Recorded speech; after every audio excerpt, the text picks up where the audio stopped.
All right, everybody, welcome back to Matt Goes to the Movies. Comic Book Movie Month continues along here. Today we are talking about one of my favorite comic book characters of all time. That is Spawn. Now, although he is one of my favorite comic book characters, and I believe they have a great animated show called Spawn that you can catch on HBO Max right now, did this movie work? Is it Spawn? What did they get right? What did they get wrong? This came back out in 1997, a long time ago. And at the time, it was considered, it says it right on the box, the special effects event of the year. This was being touted as, man, you will never see special effects like this. You know, back then, some controversy going on because this character was, all the depictions in the medium of this character was super violent. What was this going to be rated? Essentially it got cut to PG-13, even though the R-rated director's cut, which you can get, is not really all that R-rated. It's more of the themes and the thoughts of what's going on in this movie, but it was a little bit controversial back then. There was some parents that were really upset when this movie got released. But, overall, how does this work as a Spawn movie? If you're familiar with the character, did it work? What did they do right? What did they do wrong with Spawn? Especially for me, like I said, he's one of my favorite comic book characters is Spawn. So when this was first coming out, and I was a kid back then, I was actually really excited for this. I was just super eager to see this movie, and we'll talk about whether or not it works as a comic book movie and as a movie in general. So, with that being said, before we get into the first segment, I just want to say, if you're a first-time listener, welcome to Matt Goes to the Movies. Hopefully this episode catches your attention and you'll want to check out some of the other things that we've done here at Matt Goes to the Movies, whether it be the other comic book movies that I've covered, some collaboration movies that I've done with Rob or Harrison, a good friend of mine from the Basement Binge, who I'll talk about a little bit later. Hopefully you find this episode and this show interesting after this and you want to continue to check it out. For people that have been here, thanks so much for joining me again here. And let's get right into it at Matt Goes to the Movies with the watch rating. Watch rating, 3 segments. Is it high, medium, or low? Low indicates that you would never watch this movie again. Medium, yeah, if it's on, you'd stop, you'd watch it. Or high, would you throw this movie on as a repeat viewing? Whether it's good, bad, or indifferent. Some movies are bad, and I will put them on just because they make me laugh. Other movies are just really good cinema, and I want to rewatch them again, whether it be for the animation, whether it be for the story, the action, the comedy, whatever it might be. That's how we rate those systems here at Matt Goes to the Movies, high, medium, or low. And and also, if you're a new listener, I will also give a spoiler-free portion of why I think that movie falls into that category in this segment. So, I do believe that Spawn, in my mind, is a medium. I enjoy this movie. I don't think it's the special effects event of the year. Even way back when it came out in 1997, I didn't think the special effects were all that great. But I can't help it. I enjoy this movie. It's over the top. It's gross in some parts. I do think Spawn's costume is actually really well done in this movie. I think the effects for Violator are super cool. And there's just parts of it that I like. I just, is it perfect? No, absolutely not. Is it the Spawn that I know from the comic books? No, the violence isn't there. But I still find enjoyment out of this movie, and sometimes that's all I need. I can, sit back and watch this movie and get through it. I don't really, have anything that I just say, oh my God, this is terrible. And I don't have anything that I say, oh my God, this is great. But what I'm going to do here is I'm going to move into spoiler territory. But before I do that, I will say, if you want, you can catch this movie on Netflix right now if you have that. So if you've never seen Spawn, go check it out if you want to. It's on Netflix. And if you gain interest in the character, I would highly recommend going to HBO Max and watching the animated series of Spawn. Now, that is hyper violent, nudity, language, lots of gore. So just throwing that out there. For some reason, if you're a younger listener, there's a lot going on with Spawn, the animated series, but you can catch this film on Netflix right now. So if you haven't seen Spawn and you want to check it out, this is where you would pause this episode, because I am going to get into spoilers. Now, with spoilers, this segment is called Popcorn Time. So, Popcorn Time, we're going to break down the movie, talk about its characters, its themes, and everything in between. So, the story of Spawn. This movie features Al Simmons. He's played by Michael Jai White, and he is an assassin who works for the U.S. government for a man named Jason Wynn, who is played by Martin Sheen in this movie.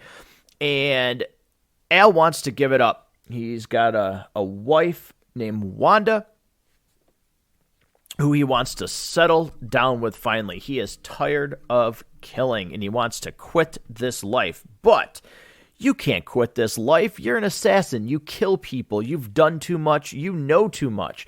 The U.S. government, and specifically Jason Wynn, they're not going to give up this asset. He's too good. He's the best killer they have. He's so good, in fact, that the devil himself, yes, the literal devil himself, the ruler of hell, named Malboja, wants Al Simmons to lead his army. So he sends down Clown, who is played by John Leguizamo, also known as Violator. He sends him down to work with Wynn in this movie to recruit Al for Malboja's army to lead the armies of hell to the gates of heaven and burn them down. So when Al decides he wants to quit, that is when Jason Wynn is going to enact his plan to murder Al Simmons and send him to hell, and that's where we get our movie really started. With Al Simmons, though, one thing to know, he has a best friend, Terry Fitzgerald, and this was pretty controversial. The movie actually, in the comic books, Terry Fitzgerald, who was Al Simmons' best friend, is an African American, and in this movie, he is now white. Not really sure why they decided to do that. That's Hollywood. But it was met with a lot of backlash. It seemed, it's completely unnecessary to change that dynamic. But they did. So his friend Terry Fitzgerald, after Al is murdered, what happens is it seems like an instant to him, but it's 5 years after he's murdered and Malboja sends him back to Earth. Terry has now been in a relationship, is married to Wanda. They have a daughter together, and this is going to drive Al over the edge to turn him into a full-fledged Hellspawn and lead Malboja's army. But little does Malboja know that that's not in the plan. So, as he decides to rebel against Malboja, he gets into fights with Violator, which is, again, played by John Leguizamo. But that's the basic plot of this movie. But I want to get into some of the things that I think actually work in the messages in this movie and some of the messages of Spawn. It's not an easy thing. This guy is a killer. He has murdered people. Regardless of why you're doing it, and if you think you're doing it for good, he's still a murderer. So there's a fine balance to root for somebody like this, to try and want redemption, especially when he's turned into a Hellspawn, a literal creature for the devil. So there can be some confusion as to why you should root for this guy or why you should want him, to get a second chance, so to speak. But, in the movie, one thing that works is I do think Michael Jai White is very charismatic. I actually like him a lot as an actor. I think he plays the role of Al Simmons well. He doesn't get great things to work with, but I do think you feel for this guy. He did think that throughout his life, the people that he was taking care of, he was a soldier. The people that, he was killing, even though he's killing them, they were terrorists. They were bad people. They were people that were threatening good, honest, hardworking people and ways of life. And sometimes, you have to put those people down. He thought that's what they were doing. But, turns out, he was killing innocent civilians, and he just grew tired of that. That's not what he wanted to do. So I do think there's room to root for him and want him to, get a second chance as Spawn to do some good. The other thing that works in this movie for me is he meets a young boy who lives in what they call Rat City.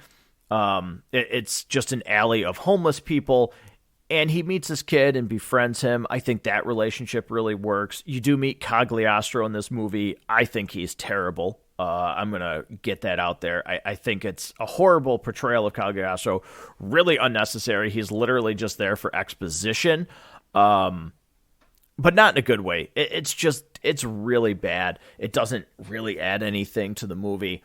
But I do like the relationship he develops with the kid. I do like how he does realize that, being gone for 5 years and Wanda being devastated, Terry stepping up, helping take care of her, he's able to move past that and understand that this is his life now. And although he is a Hellspawn, he doesn't have to be what Malebolgia wants him to be. I do appreciate those aspects of the story. I do think that, one special effect that's really good, I do like his costume a lot, and the transition from clown to violator later in the movie, I think is really well done. I'm really surprised, given how crappy some of the other special effects are, how well that transition to violator is. I enjoy that a lot. Malebolgia looks horrendous. The other Hellspawns look like a Sega Genesis video game. Maybe even worse than that. It's just really, really bad background, really bad dubbing for Malebolgia. There's a lot wrong with those parts when they show Hell, and it's terrible. Martin Sheen, he's serviceable. I don't mind him in this movie. I think he's pretty good for the most part. Jessica Priest, whatever. She's kind of there for eye candy in the beginning of the movie. Al Simmons' original death was, if you're a fan of the comics, was by a person named Chapel, which was retconned in this movie. And then they later in the comics retconned it so that Jessica is Al's, killer in the comic books, which was weird because this movie, it's not like this movie did really well. So it was weird that they would take something from this and put it into the comics. But enough about that. You get some pretty good action scenes with guns here. A rooftop chase where he's trying to escape the police after he attacks Wynn. There's some pretty good action. Again, anything where they go down to hell is terrible. It's so bad to look at. It's almost worse than an old video game back from like the Sega Genesis or original PlayStation era. That's how bad some of these special effects are. But you do get good moments. Like I said, you have some funny moments with John Leguizamo as Clown. He really committed to this role. He's goofy. He's outlandish. There's a really funny part where they're in a cemetery when Al's, digging up his own body to verify that he's dead. And he screams at one point because he sees, he's upset that he's actually dead and he's buried. And it's just, there's this one scene where he's like, oh, you scream like a girl, do it like this. And he lets out this high-pitched, like, girlish scream, which I thought was actually really funny. and he's gross. He's portrayed just like he's supposed to be. I actually think they do that really, really well. I was impressed with Leguizamo's commitment to the character of Clown, and I like it. I like it a lot, actually. I do like Cyan, who is Terry and Wanda's daughter after Al dies. She's not in the movie a ton, but I do like her. I think the actress, the little girl who plays her does, a fine job. It's serviceable, and sometimes that's all you need, because sometimes child actors can be really, really bad. So I do enjoy those things about this movie. I do enjoy the action. I do enjoy the story. I think they tell, what they need to. Again, it's not great. The dialogue is stilted, but it is Spawn. Like, you can recognize what this is if you've never, if you're only slightly familiar with the source material. It is Spawn. So I think they achieved that.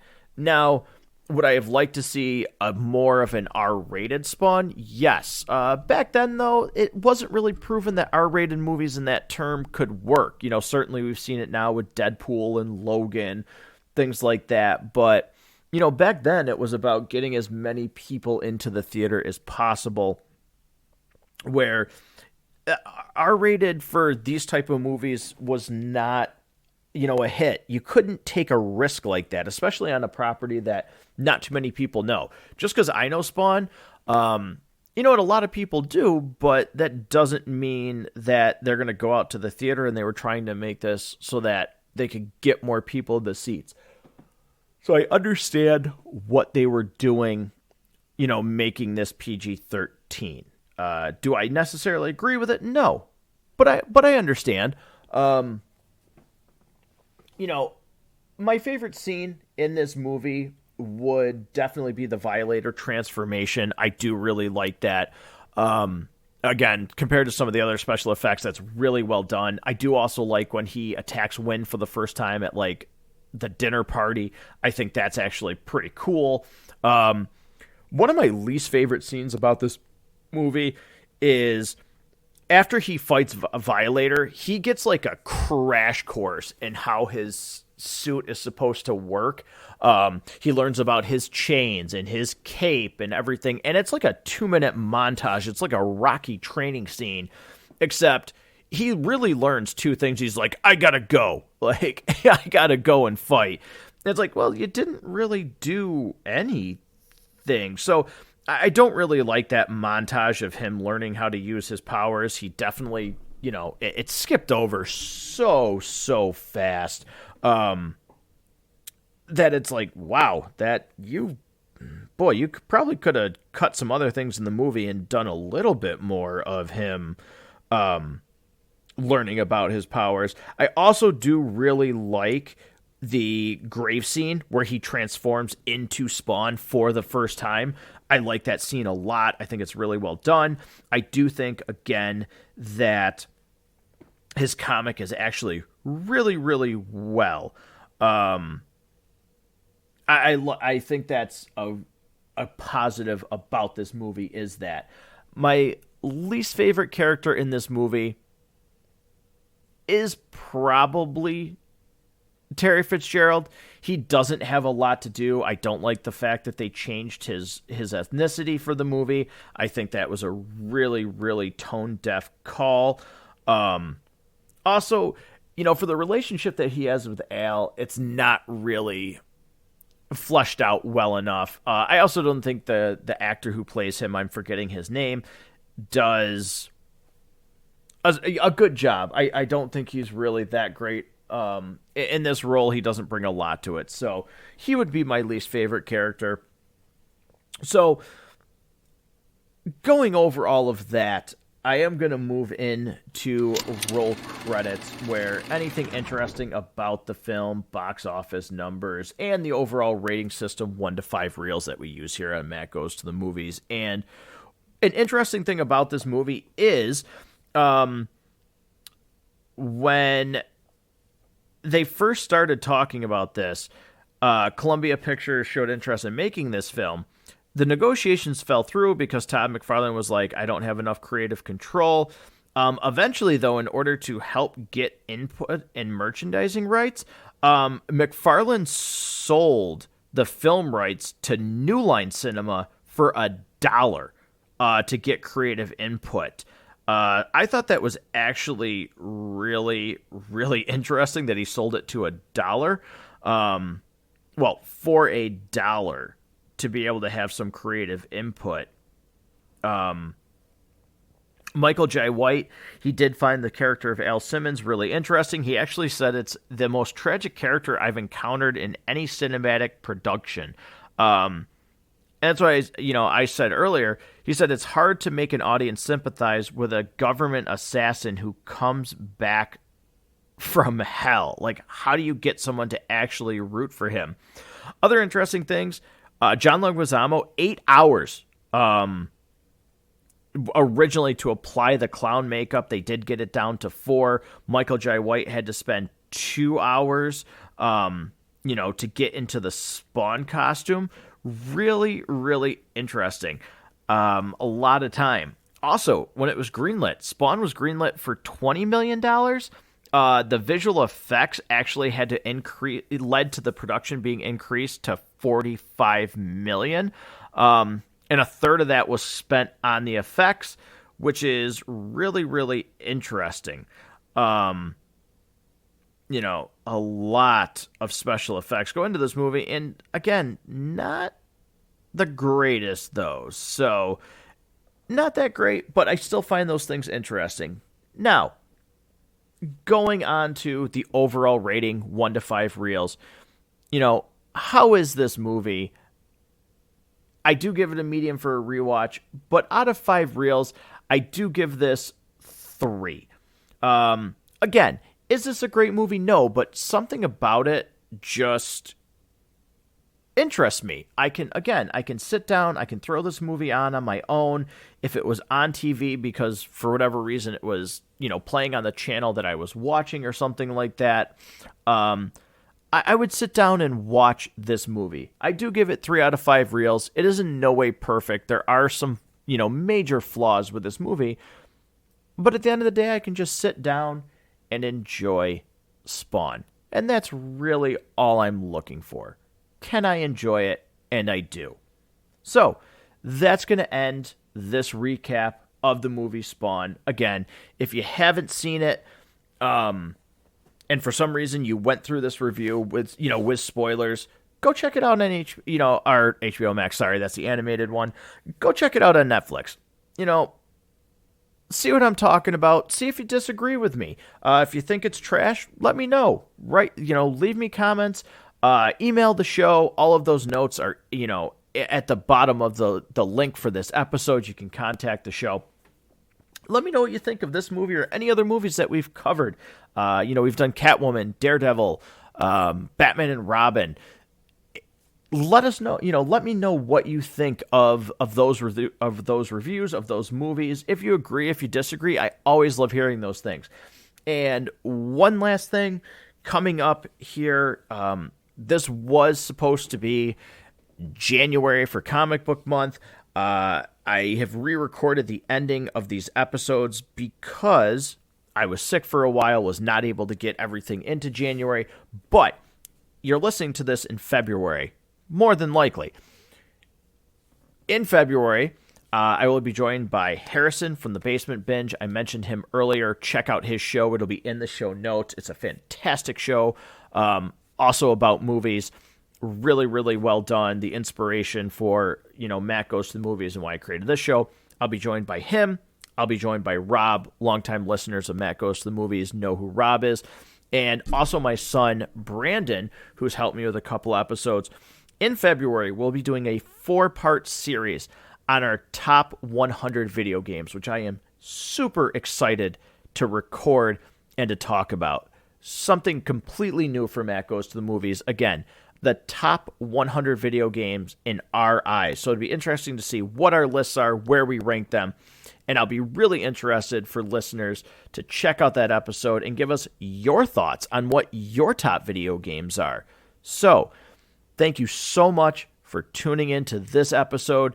Continue to, hit the social media pages, email the show, download the episodes. Let me know what you think. I appreciate it. Go to podchaser.com, look up Matt Goes to the Movies, leave reviews for the show. All of that feedback really, really helps. It's really appreciated. Till next time, we will see you once again at Matt Goes to the Movies. Thanks for listening.